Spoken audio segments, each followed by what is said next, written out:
Here we go. People who get it, get it. You found the only geek culture showcast. The Geek Speak Show. The Geek Speak Show talks about and to the movers and shakers in geek culture. Powered by Collider.com, Ramascreen.com, and GeekTyrant.com. This is the Geek Speak Show. Featuring a revolving door of Geek Girl co-hosts. It's all part of the plan. This is now the Geek Speak Show with your host, Henry. Hey, that's not me. That's not me either. Actually, this week on the Geek Speak Show, it is just the girls. It's just Rachel and I here. Ariel's here. I'm back from my trip. I had a wonderful time on my trip down to San Diego. I put my place in line, all ready to go. So I've got Comic-Con? For Comic-Con. So I've got my lawn chair all set up and like a cold beverage waiting for me. So I'm all set for that Hall H line. I'm set. I'm first in line. Well, and this week we have some special stuff. We have some girl interviews for you and some other cool things. But the one thing I wanted to start with, actually, was Big Wow, because we went there. Was it big? And did you say wow? Actually, you know, I did say wow, as cliche as that is. But it was really cool. Henry and I went, and we went through the hall. There was some pretty cool toys. I'm not going to lie. It's smaller than other events that I've been to, but a lot of awesome toys. But the artists, where it was at. We did some interviews. They're on our YouTube page, and we talked to some people that are doing independent comics. So we talked to one guy that had his own story. He printed everything himself, brought everything there, and his artwork, the dragon was my favorite. That was Nick. It was awesome. And you can see that dragon on the YouTube channel. In fact, I know this because I was feeling so heartsick for missing you guys. I was on the YouTube channel immediately watching those interviews and being like, oh, why are there not transporters built yet? I know. I would love them. It would make everything easier. Just everything would be easier. So even though, you know, it is not as big as other cons, I really think that Big Wow is something that should not be missed. It was so awesome. So many comic books. And like we talked about the previous weeks, that was what it was all about. And it was totally worth it. I totally want to go again. It looked like you guys got all up close and personal with all those artists and all those amazing comic creators. I am there next year. I'm set. I'm sold.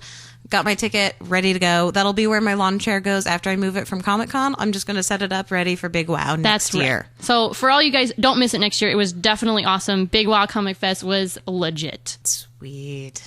Geek Movie Rewind. Geek Movie Rewind. The movies that made you a geek. Except for the part where you didn't see them.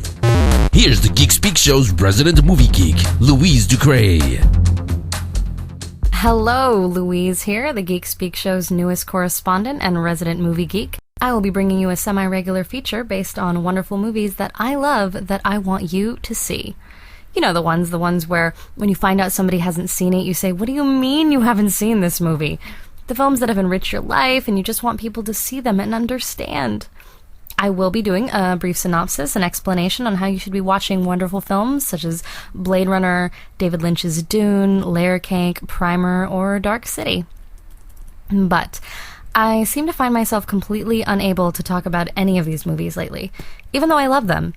I've been trying to come up with a suitable and coherent feature for you guys for a while now, and the issue is I can't stop thinking about the Avengers. No, but seriously, it's becoming a problem. As you know, the culmination of years of choice installments in the Marvel film universe came to a glorious climax 3 weeks ago in Joss Whedon's superhero epic, Marvel's The Avengers. Now, I know, you've heard it all by now. You've read the blogs and the deconstructions and the hyperbole. It is the best of its kind. It's the only one of its kind. It is huge, engaging, funny, heroic, and the word I've been using most to describe it, fulfilling. Whedon has achieved cinematic, superheroic mythopoesis. The Avengers is a glorious, living, lucid dream of a film, and I'm not ready to stop living it yet. Look, on Maslow's hierarchy of needs, the Avengers is oxygen, food, shelter, security of resources, probably sexual intimacy, and the last one, self-actualization. Yeah.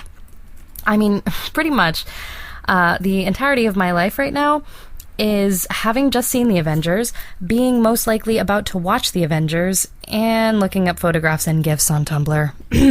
Tom Hiddleston, call me. I don't even know what I'm supposed to do with myself now. I basically want to quit my job and watch it forever, but if I did that, I probably couldn't afford the DVD when it comes out in the fall, or a room in which to keep my television, or as it shall henceforth be known, the Avengers box. Well, if you've seen it, you'll likely know what I mean, and my only advice is this: watch it again. I've seen it 6 times now, and each time I've seen the film, I've uncovered a new facet of its brilliance. So, in the absence of a "what do you mean you haven't seen" feature, I will now elucidate to you, briefly, my personal 5 most fulfilling moments in The Avengers. Number 5. Agent Coulson arrives on the detention level with a destroyer gun. Regardless of how this scene plays out, this moment is characteristic of our old friend Phil Coulson, who has won the hearts and minds of the geek populace with his unflappable nature and his willingness to get the job done even in the face of gods and monsters. Coulson is the quintessential everyman badass that we would like to be. He takes on an alien god without batting an eye, and in the face of near certain death, his only regret is that he didn't do better. Number 4. Captain America arrives to thwart Loki in Stuttgart, followed by Iron Man's entrance to the dulcet tones of Shoot to Thrill. Is that 2 moments? Whatever, I don't care. It's amazing. Natasha's little long-suffering but still amused smirk. Man, also, make a move, Reindeer Games. Damn. Actually, I'm going to amend this one to everything that happens in Stuttgart. This is where starts to get real. Number 3. The moment during the end battle on the streets of Manhattan when Dr. Banner finally lets us in on his secret. I'm always angry. Followed by the first truly self-aware Hulk smash we've seen on a film to date. So good. Number 2. Black Widow interrogates Loki on the helicarrier. Oh god, do I even need to... I would pay another $11 to watch just this scene again. This is a brilliantly played scene by both players. From Natasha's completely believable breakdown to Loki's begrudging look of admiration when he finds out he's been played like a fine violin. It's intense and has layers, like an onion, but with more conflicted sexual tension. This scene benefits from multiple viewings, as do I. And the number 1 most fulfilling scene in The Avengers, you know what it is. Hulk stops to listen, briefly, to Loki's ridiculous posturing before proceeding to bash him into the floor of Stark Tower multiple times, leaving him battered and whimpering in the concrete. This is the only moment that has, no matter the time of day or type of audience, consistently garnered spontaneous cheering and applause. This moment is amazing. It is hilarious. It is grade A, prime cut Whedon. Look, most movies are lucky to get one gorgeous standing ovation style defining moment. The Avengers is littered with them. It's lousy with them. It is a treasure chest of heart-swelling, yes, this moments. I love other movies. I will always love other movies. Trainspotting, Fight Club, Serenity. I want to tell you how great the Resident Evil franchise is, and that you should skip The Expendables if you want crazy, balls-out, ridiculous action, and watch Shoot 'em Up instead. I want to elucidate to you why we all love Jurassic Park so much. And believe me, I will. But right now, and for all possible foreseeable near futures, I'm just going to be thinking about The Avengers. I'm sorry. What was I saying? That's the Geek Movie Rewind. Agree? Disagree? Send your comments or suggestions to Louise at thegeekspeakshow.com. Now back to one of the reasons you got the new iPad. The Geek Speak Show.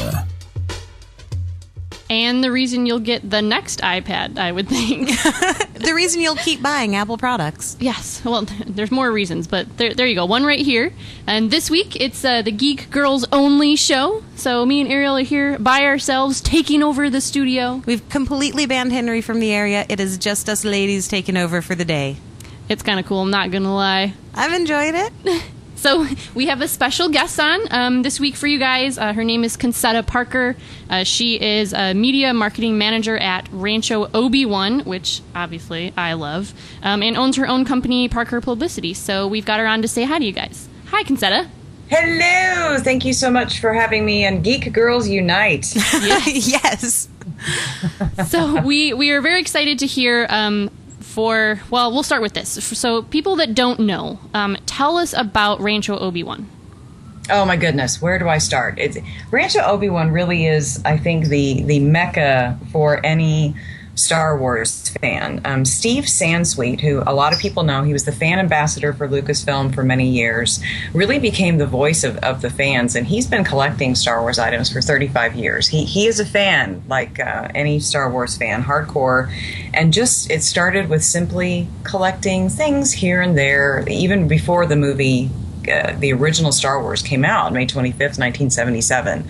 So over the years, it has now grown to a 9,000 square foot private museum, which actually we've actually gone nonprofit. We wanted to open this museum, offer it to the public, so people could make, you can make a donation, you become a member of Rancho Obi-Wan, to come and see 35 years of history, really. I mean, it's not just, toys and things.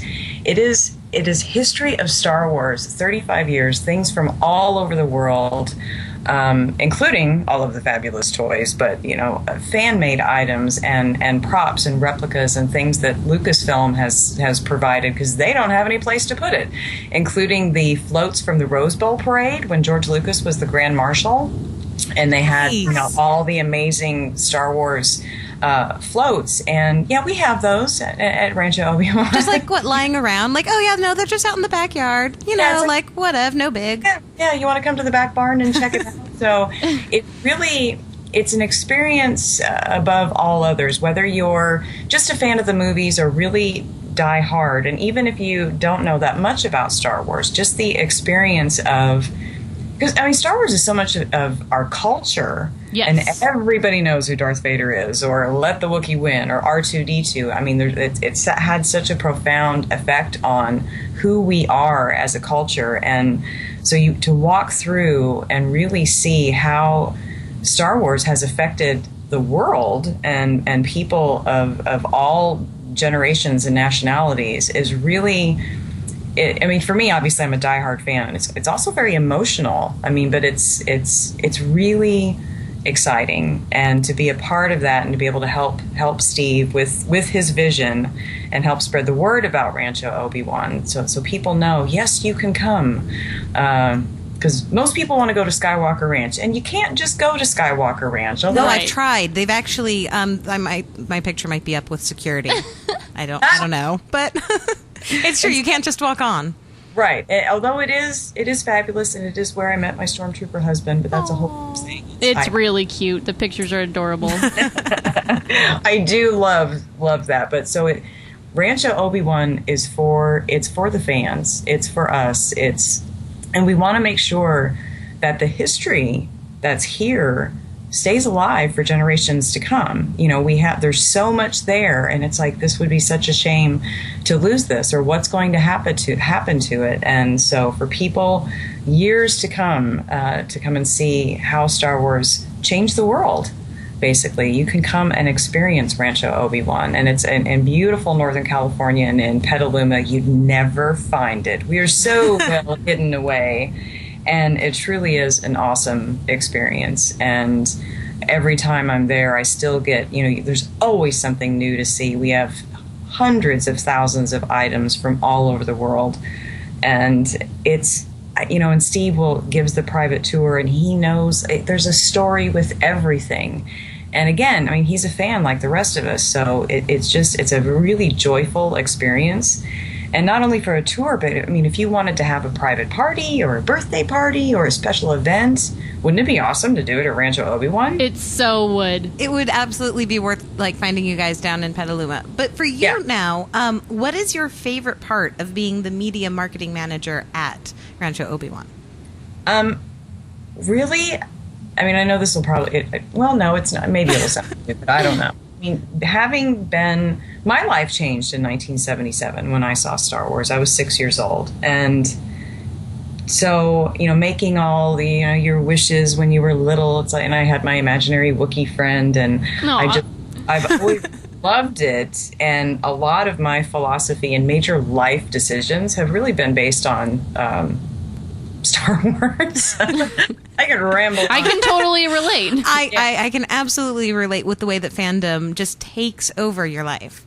Because it provided such a pure joy for me as a little girl, and it still does. And I've hung on to that, and I refuse to let anybody take that from me. So just knowing, even how we met Steve while we were planning our Star Wars wedding, and he heard about the story how Garrett, my Stormtrooper husband, and I met at Skywalker Ranch, and he reached out to us and invited us to come, and would you like to use some of the props from Rancho Obi-Wan for your wedding? And then we became really good friends, and Steve and Bob and Ann Newman, the manager there, the overall manager of Rancho Obi-Wan, they're such dear friends and like family to us now. So even just to know them and then be able to say, I'm a part of Rancho Obi-Wan, it has really been, to me, that's the bee's knees. It's the awesome part. It's just such a privilege to know that I'm connected and I can hopefully help make an impact and help Rancho Obi-Wan grow and make sure that this part of history of Star Wars and what is there will live on, for years and years to come, for many, many more people to be able to enjoy and experience it. And we're talking to Consetta Parker, and you can reach her at parkerpublicity.com. It's in the link section since how I obviously can't say it.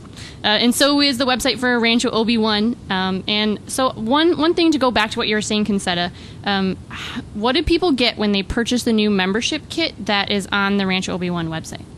Well, there are different levels of memberships.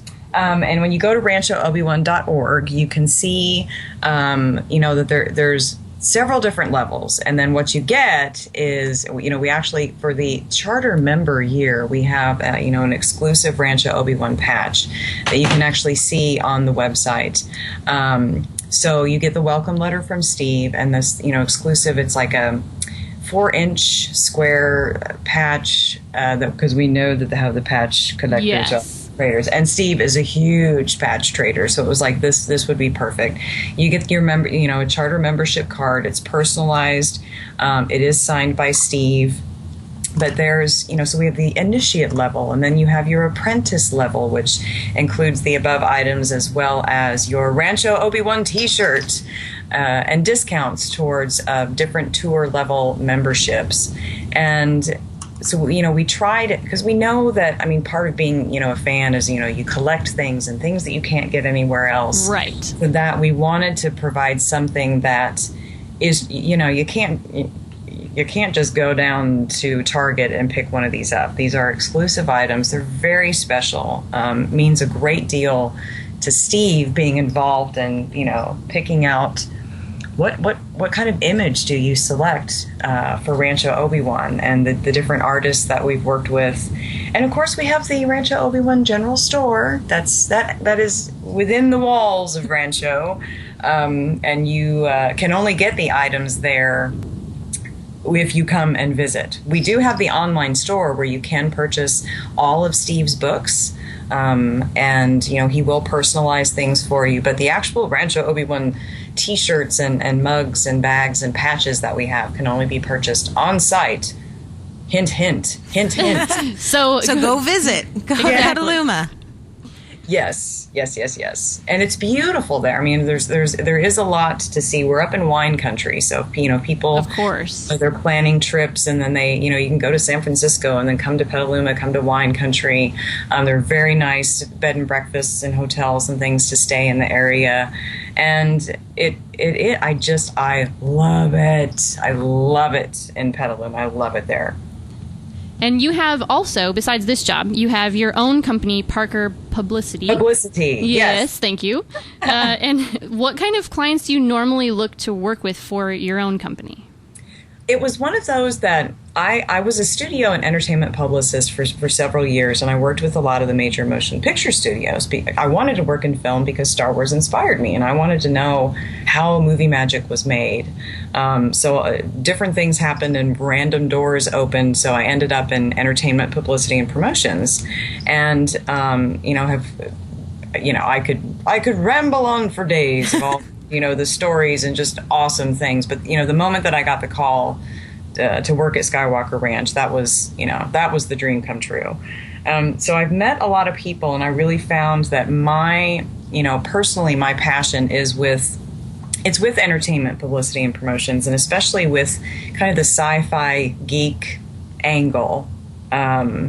So it was just by random chance that I had met. It started with a conversation with myself and James Arnold Taylor, who is the voice of Obi-Wan Kenobi and Master Plo Koon on Star Wars: The Clone Wars, and Catherine Tabor, who is, of course, Padme Amidala on Star Wars: The Clone Wars. And we were just talking, about my work and their work, and, maybe it would be cool if maybe we could all work together. And they said, well, we actually have been looking for personal representation, and, would you be interested in managing? And that's kind of how Parker Publicity was born. Just sitting around talking to Obi-Wan and Padme.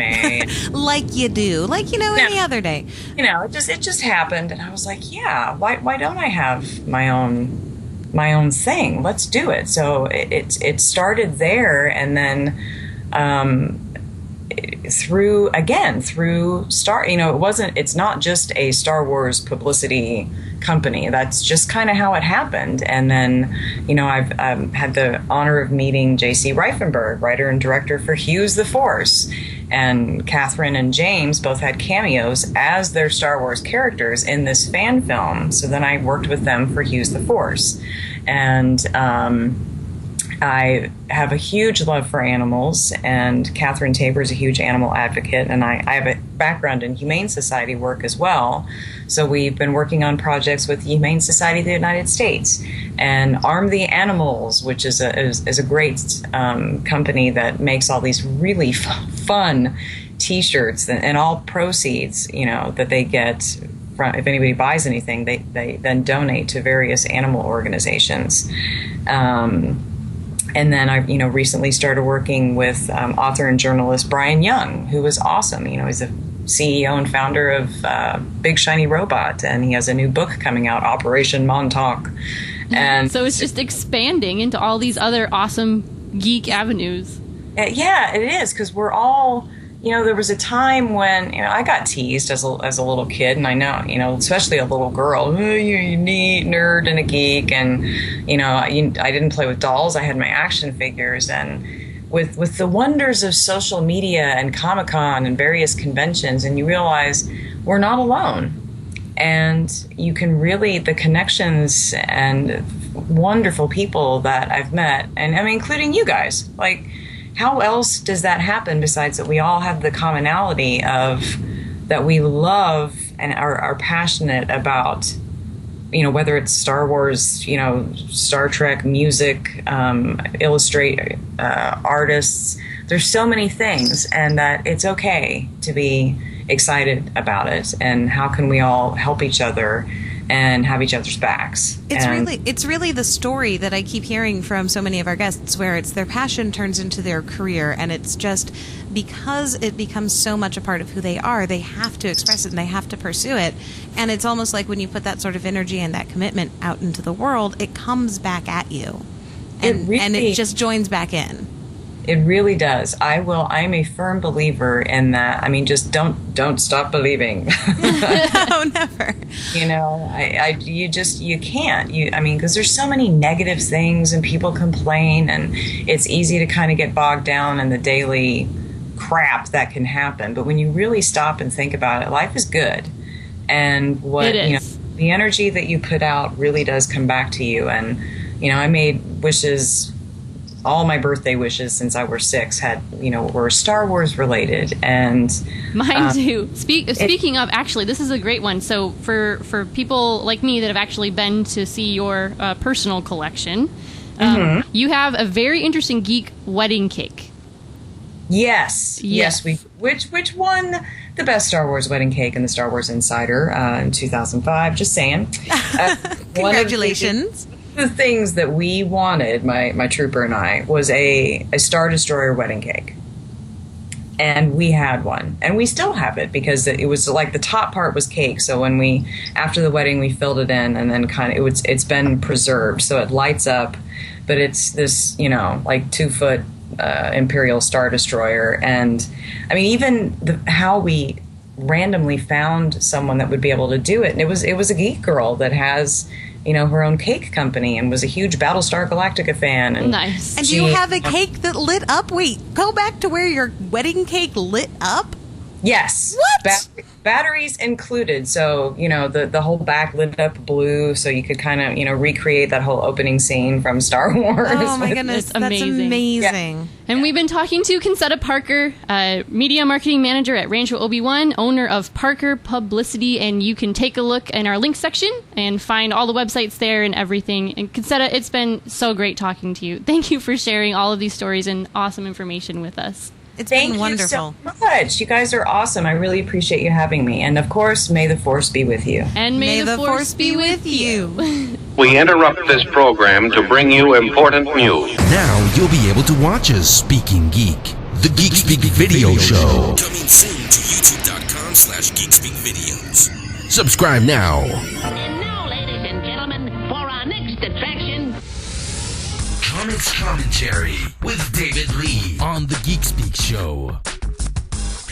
Hey, welcome back to yet another episode of Comics Commentary with me. So, the last week we talked about the Avengers and how good it was of a movie. This time we're just going to switch right back to our old faithful comic books. So, as you all know in society, in the really real world, which I still reject and substitute my own for, there's been a serious hotbed of gay, lesbian, straight, and transgendered issues, especially with gay marriage. Brief current event topic here. North Carolina actually they passed through a law outlawing gay marriages. So, with that being said, the comic books have always kind of addressed this very carefully, but almost subtly. You usually always see comic books addressing real-world issues in their own way, so that way they can deal with it. In September of 2000 or October of 2000, Marvel decided to release an issue of Amazing Spider-Man where the World Trade Centers had been brought down and Spider-Man was powerless to do anything about it. It was a very poignant, very hard-hitting issue, and it actually reflected the times of our society. This time, it's not so much Marvel doing it, it's DC doing it this time. And they're actually focusing on the gay, lesbian, straight, or gay, lesbian, transgendered, and bisexual community. Okay, great. But before we talk about that, let's do a little bit of history here.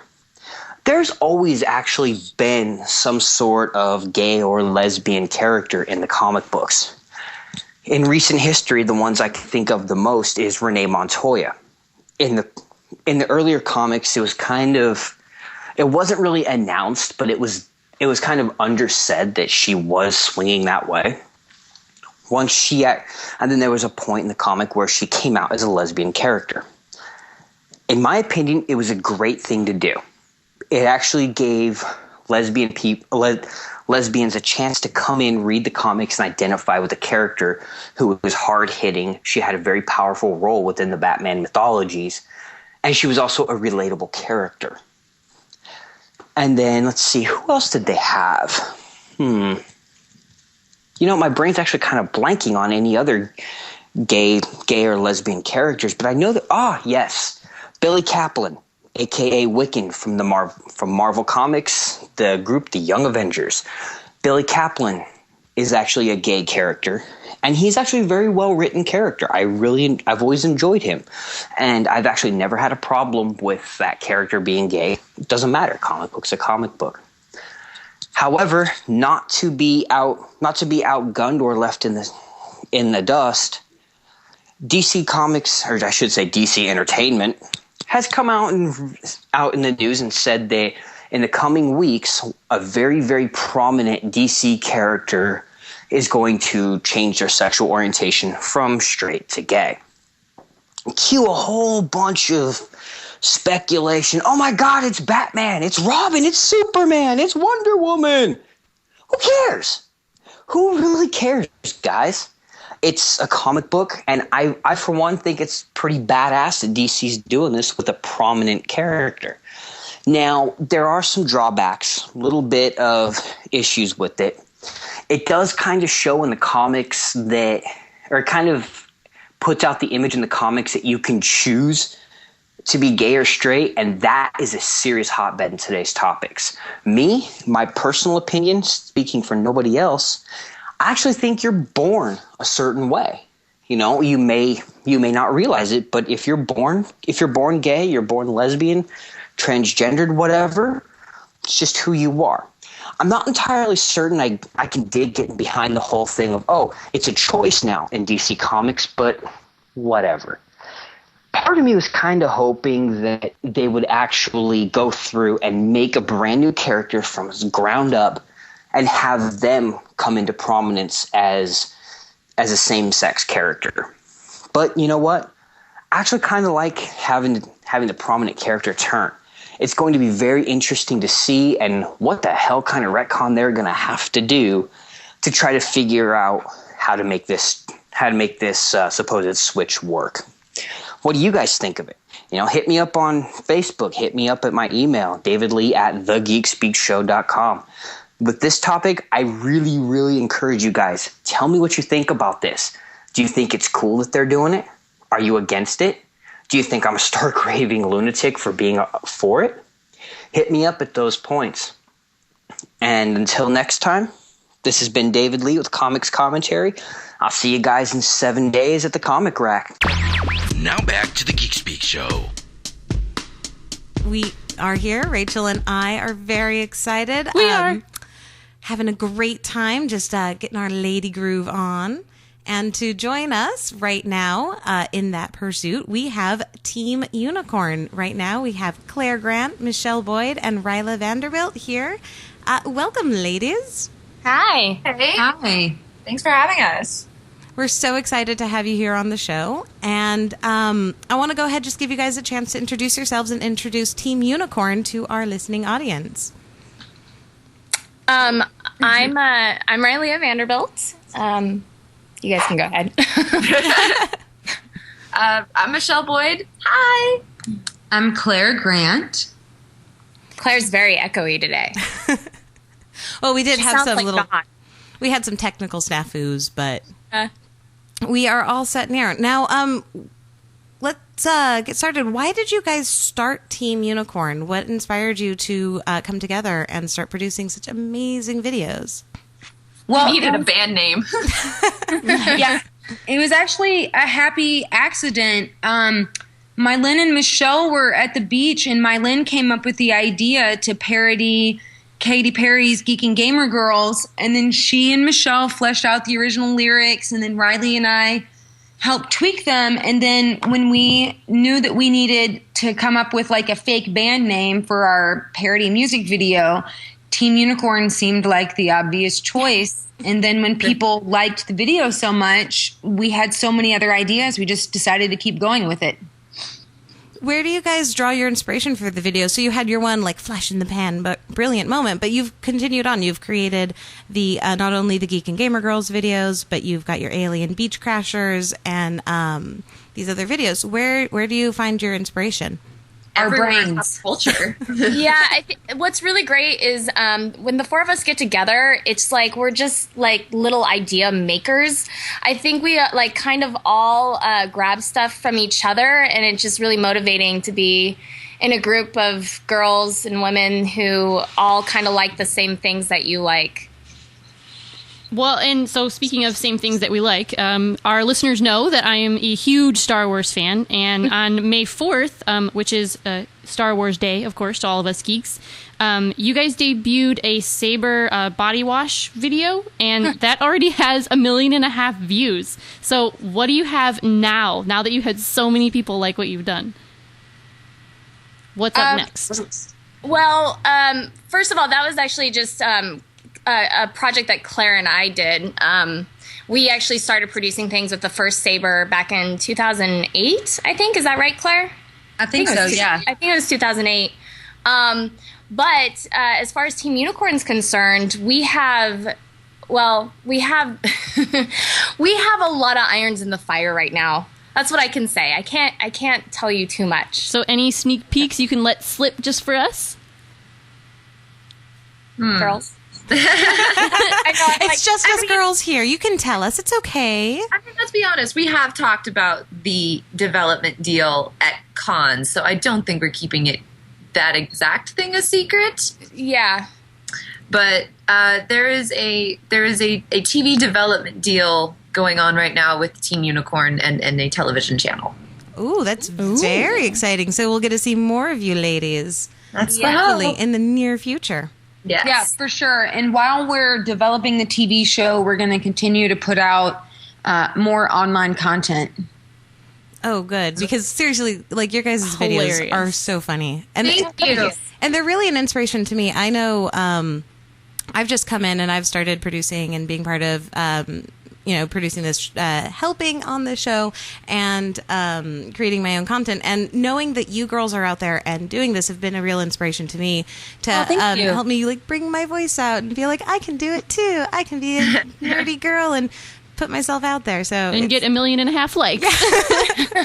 That's exactly what we're going for. We really want everyone to feel a part of the same thing. We're all in this together, and the more people that get together with the same like minds and the same interests that band together and make stuff and say what they have to say, the better. The better the world will be. Yes, we can take over the world with that mantra. I like it. I'm in. Yeah, no, down. Geek Girls Unite. Yes. So, yeah, regardless of any sort of TV content that will happen, we're never, ever going to forget the web audience, ever. I don't think you can. You can't anymore. Like, we are everywhere. Legion. Well, it's a convergence of media at this point. Most people under the age of 25 don't even think about from which platform they get their media, whether it's television or movies or internet. All they know is, I want to watch this on my personal laptop now. And the distribution platform just doesn't matter anymore. And soon it's all just going to be one single, projection of media anyway. That's true. That's true. It's very true. And we are talking to Team Unicorn. We have Claire, Michelle, and Ryla here.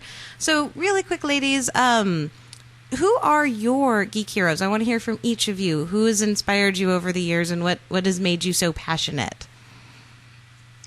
This is Claire. For me, honestly, my most major geeky inspirations are actually just comic book characters. I think my biggest inspiration in life is Sailor Moon and the X-Men. And, I don't really have a lot of human heroes. I always just love just basically any strong female character in sci-fi series, because I feel like they get to do so much. Like Starbuck is a personal hero of mine. I love everything that she did in that series. I love what she represents. The fact that she could she was the best Viper pilot no matter what. Everything about that, and just I don't know. You gotta love strong women. Absolutely, I know I do.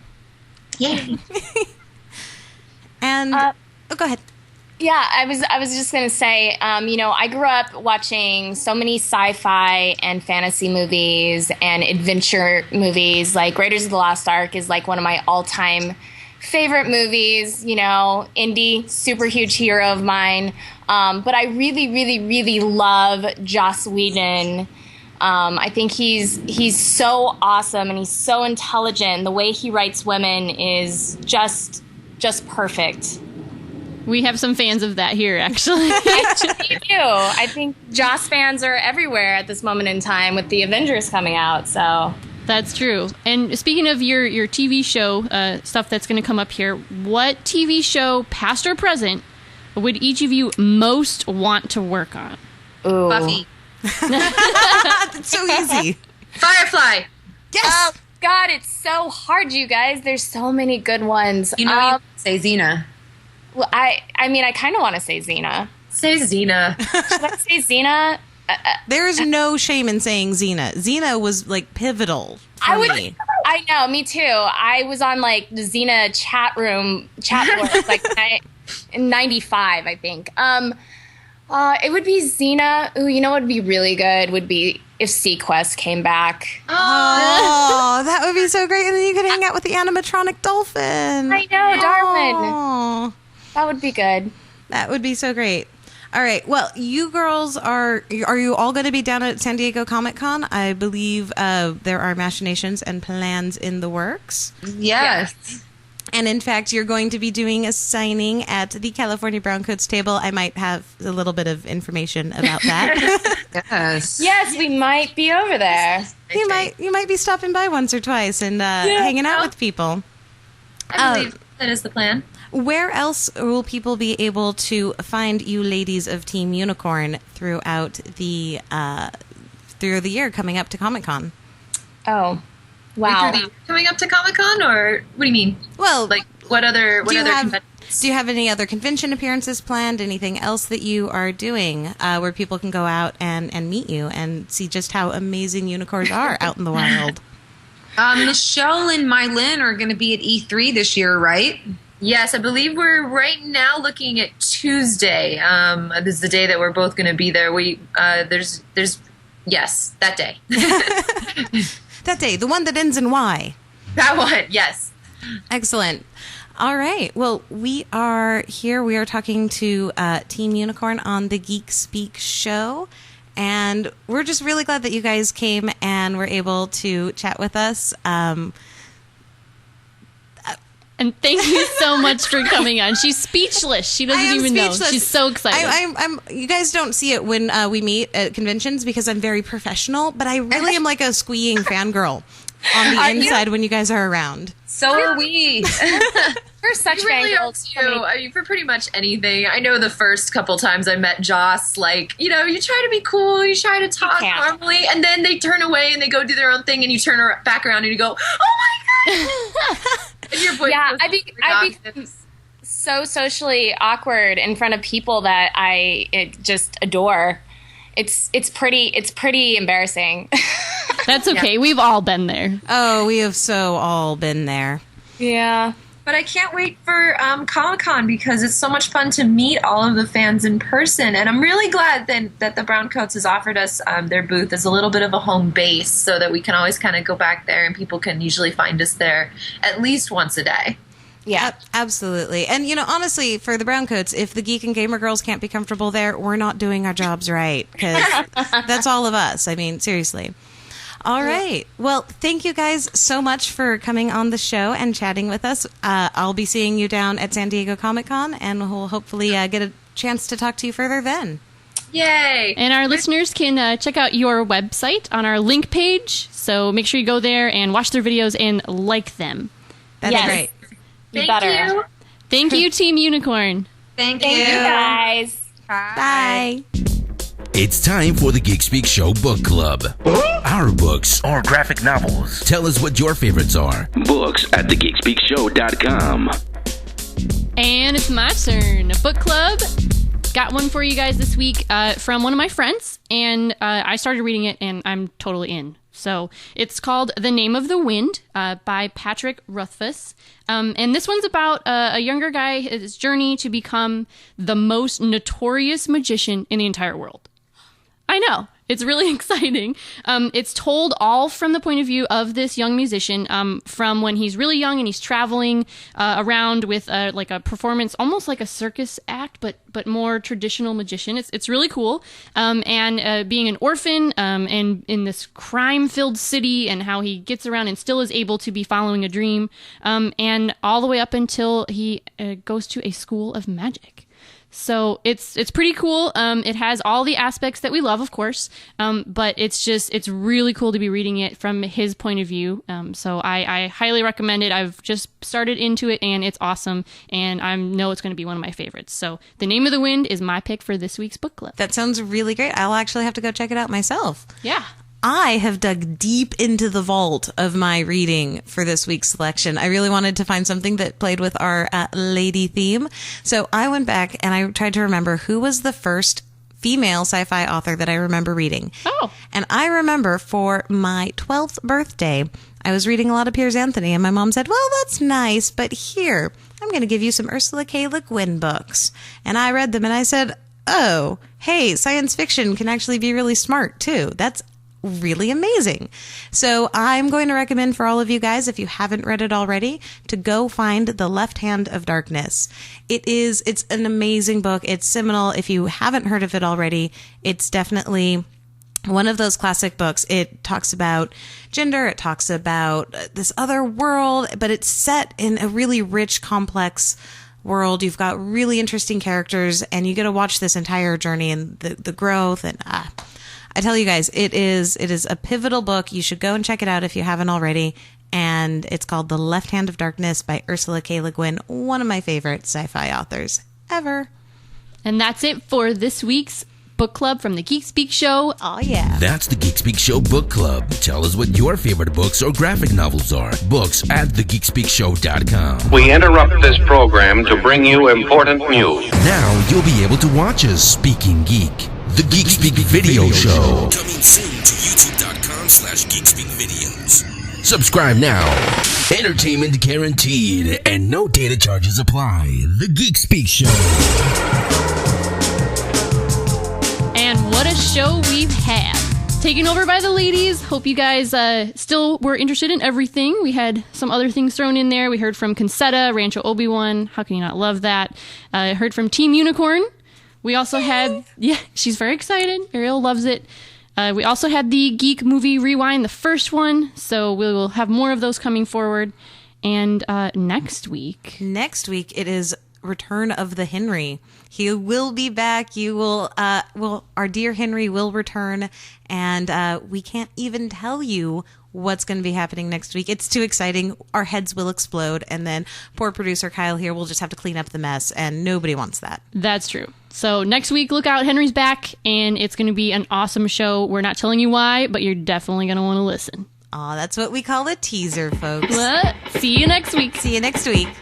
That's all for this week. Come back next week for a brand new episode. Follow the Geek Speak Show on Twitter at Geek Speak Show 1. Like them on Facebook, subscribe in iTunes, and listen to archived shows on YouTube. Search for Geek Speak Videos. The Geek Speak Show is powered by Collider.com, RamaScreen.com, and GeekTyrant.com. This is now the Geek Speak Show.